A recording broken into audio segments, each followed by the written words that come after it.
রাজনৈতিক রিপোর্ট, পুলিশের রিপোর্ট, প্রশাসনিক রিপোর্ট, সবকিছু রিপোর্ট মমতা বন্দ্যোপাধ্যায়, অভিষেক বন্দ্যোপাধ্যায়ের হাতে এসে গেছে এবং সেই রিপোর্টের রেজাল্ট খুব একটা ভালো নয়।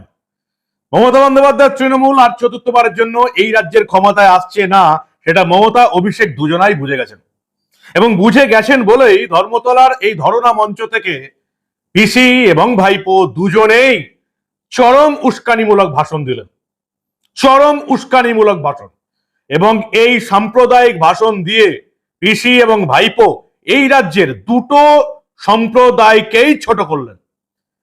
যেমন হিন্দু সম্প্রদায়কে তারা ছোট করলেন, হিন্দু সম্প্রদায়কে তারা একেবারে ছোট করে দেখানোর চেষ্টা করলেন, মান সম্মান কিচ্ছু রাখলেন না।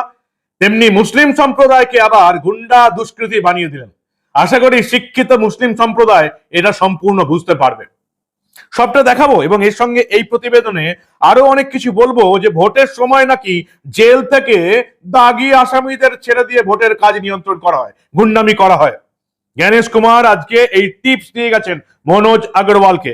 আরো অনেক কিছু ঘটেছে, সবটা বলবো, কিন্তু তার আগে দেখাবো যে কিভাবে ধর্মতলার ধর্ণা মঞ্চ থেকে চরম সাম্প্রদায়িক উস্কানি দিচ্ছেন মমতা বন্দ্যোপাধ্যায় এবং অভিষেক বন্দ্যোপাধ্যায়। তারা বুঝে গেছেন হার নিশ্চিত, তৃণমূল আর এই রাজ্যের ক্ষমতায় আসছে না। বাংলার মানুষ বুঝে গেছেন তৃণমূলকে দিয়ে হবে না।